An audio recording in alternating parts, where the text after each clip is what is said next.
Who is a good girl? Someone who is quiet, poised, and submissive? If that is the picture that comes to your head when you hear the word good girl, I wouldn't blame you. Because you, my friend, is not the problem.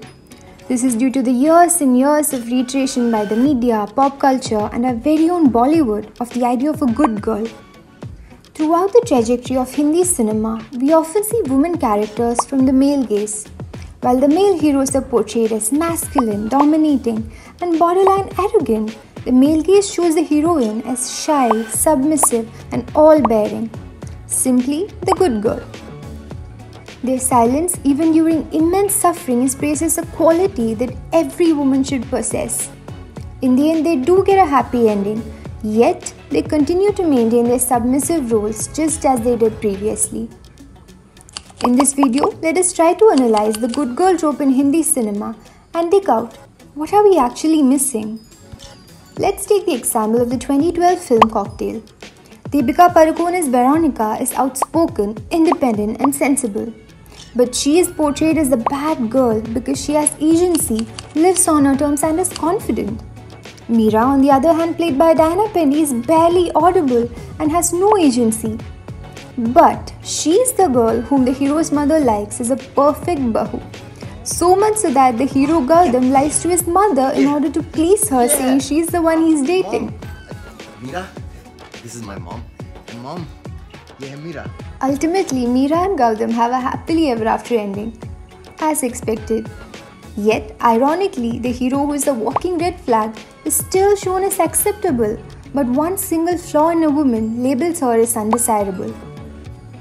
We should also consider how being a good girl in Bollywood is absolutely confusing. On one hand, she must look attractive when she wears revealing clothes, but she must choose to be modest and not wear them. She can shake a leg to dance numbers, but she should also be shy. We see this irony in several films. For instance, Naina from Ye Jawani Hai Diwani is a straight-A medical student. She is a typical nerd that we've been seeing since time immemorial in Bollywood. The hero Bunny even says that girls like her are not made for flirting, but for loving.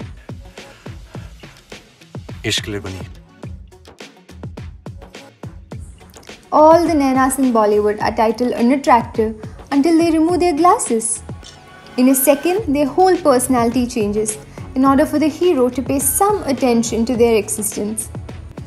A major reason for the abundance of such characters is a disparity in the number of men compared to women in the roles of writers, directors, producers, and cinematographers. Due to which, female characters in Bollywood have been presented through the lens of a largely male perspective. Due to internet accessibility and the rise in literacy, the audience has expanded their horizons by consuming diverse global cinema. All this has led to a rejection of the concept of a female character seen solely through a male perspective. Themes that were previously overlooked by mainstream cinema are now being incorporated, such as the exploration of female sexuality in movies like Margarita with a Straw and Lipstick Under My Burqa. Recently, Konkana Sen Sharma's Love Stories film received accolades for depicting the nuances of female desire in a much more sensitive way than the other Love Stories chapters which were directed by men. However, according to the O Womania report by Film Companion, only 10% HODs are women. In the Bechdel test, only 55% of the properties passed the test. In the recent years, we have witnessed absolutely replaceable female characters in the most successful films. These characters are written without depth or of any vital importance to the plot. But on the brighter side, the audience is now more open to films centered around female characters. Take Piku for example, which tells the story of a nagging father and his daughter who is too different from him. The films Nirja and Kahani depict the quiet yet firm heroism of women. Recently, hits like Darlings, which is the lesson in feminist retribution, and Gangubai Kathiawadi, a film about Kamatipura sex workers with a heart of gold, are odes to women who are flawed yet fabulous. A few other examples include the latest Rocky Aur Rani Ki Prem Kahani, where Alia Bhatt's characters take up a role as equal as a male lead.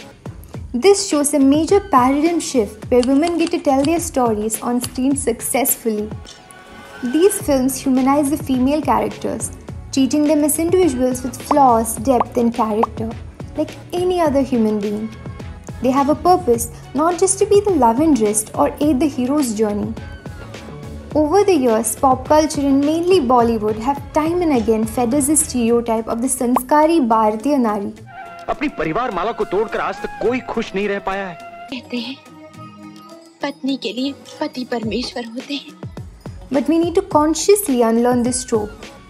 Filmmakers need to be more aware of the stereotypes that they are perpetuating. As part of the O Woman report, artists like Kanika Dillon stated how women need to work twice as hard as men in this industry. How unfair is that? While Vidya Balan suggested releasing more female actor-led films theatrically to see how they perform. Sunita Rangaswamy says the new OTT platforms no doubt are moving the needle, ever so slightly on the gender front. Women's commissioning in charges play a key role in promoting the more talk time for female stars in the advertising of films. But we need to ask ourselves, is that the sum of our ambitions? Can we do more? And how? Are there more films that we missed that have perpetuated this good girl image? Let us know in the comments below.